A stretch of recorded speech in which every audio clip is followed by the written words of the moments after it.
ஆலயா cotton வேட்டிகள் ஷர்ட்டுகள் wedding celebration. தற்பொழுது நம்முடைய இணைப்பில் மூத்த பத்திரிகையாளர் பாக்கி அவர்கள் இணைந்திருக்கிறார். அவருடன் பேசலாம். சார் வணக்கம். வணக்கம் ராஜா. 45 மணி நேர தியானத்தை நிறைவு செய்திருக்கிறார் பிரதமர் நரேந்திர மோடி. இந்த தியானம் குறித்து உங்களுடைய கருத்து என்ன சார்? தியானத்தை பொறுத்தவரை அது அவருடைய தனிப்பட்ட விருப்பம். அதுல நம்ம விமர்சனம் செய்ய முடியாது. அதே சமயத்துல பிரதமர் அலுவலகத்திலிருந்து சில கருத்துக்கள் அதாவது கவரேஜ் வேண்டாம், சில அவங்களுடைய முக்கிய தலைவர்களே சந்திக்க மறுத்திருக்காருன்னு கேள்விப்பட்டிருக்கோம். அப்போ உதாரணத்துக்கு பொன் ராதாகிருஷ்ணன் கூட சந்திக்க இல்லைன்னா அவர் இதை அரசியலாக்க விரும்பவில்லைன்னு புரிஞ்சுக்கலாம். அது ஒரு பக்கம். இன்றைய தினம் தியானத்தை நிறைவு செய்து விட்டு திருவள்ளுவர் சிலைக்கு அவர் அஞ்சலி செலுத்துகிறார். அது மகிழ்ச்சிக்குரிய விஷயம். திருவள்ளுவர் மீதும் திருக்குறள் மீதும் மோடிக்கு மிகுந்த ஈடுபாடு உண்டு என்பதை நாடும் மற்றவர்களும் மாற்று தரப்பினரும் அறிவார்கள். அந்த வகையில் இதை வரவேற்கத்தக்கது. இப்போ தியானத்தை நிறைவு செய்து அவன் அநேகமாக திரும்பவும் தில்லிக்கு திரும்பி செல்கிறார் என்று அறிகிறோம். சார், இப்போ திமுகவும் சரி காங்கிரஸும் சரி எதிர்ப்பு தெரிவிச்சாங்க. ஆப்போசிட்ல இருக்கிறவங்க எல்லாம் இந்த மாதிரி தியானத்துக்கு அலோவ் பண்ணக்கூடாது அப்படிங்கிற மாதிரி. ஸோ இந்த ஒரு தியானம் நீங்க தேர்தல் யுக்தியா பாக்குறீங்களா இல்ல தனிப்பட்ட நிகழ்ச்சியா தான் பாக்குறீங்களா?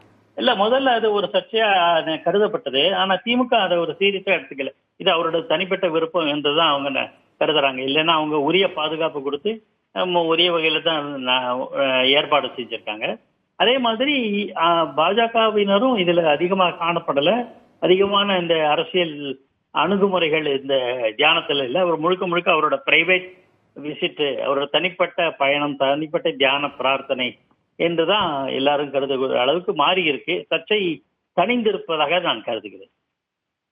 சரி, இப்ப தனிப்பட்ட தியானம் அப்படின்னு வரும்பொழுது புகைப்படம் எடுத்து வீடியோலாம் எடுத்து வெளியிடுறாரு. அது குறித்து உங்களுடைய கருத்து?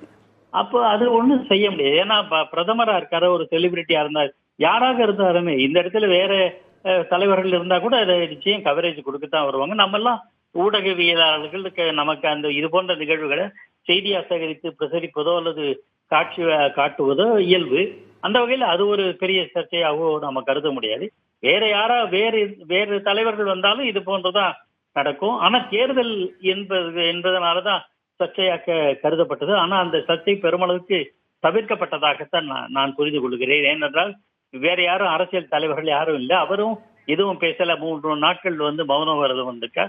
தியானம் நிறைவு செய்து பொது திருவள்ளுவர் சிலைக்கு அஞ்சலி செலுத்திவிட்டு இன்னும் சிறிது நேரத்தில் புறப்படுவார் என்று எதிர்பார்க்கிறோம். நன்றி சார். இணைப்பில் உங்களுடைய கருத்துக்களை பகிர்ந்தமைக்கு நன்றி திருப்பாக்கி.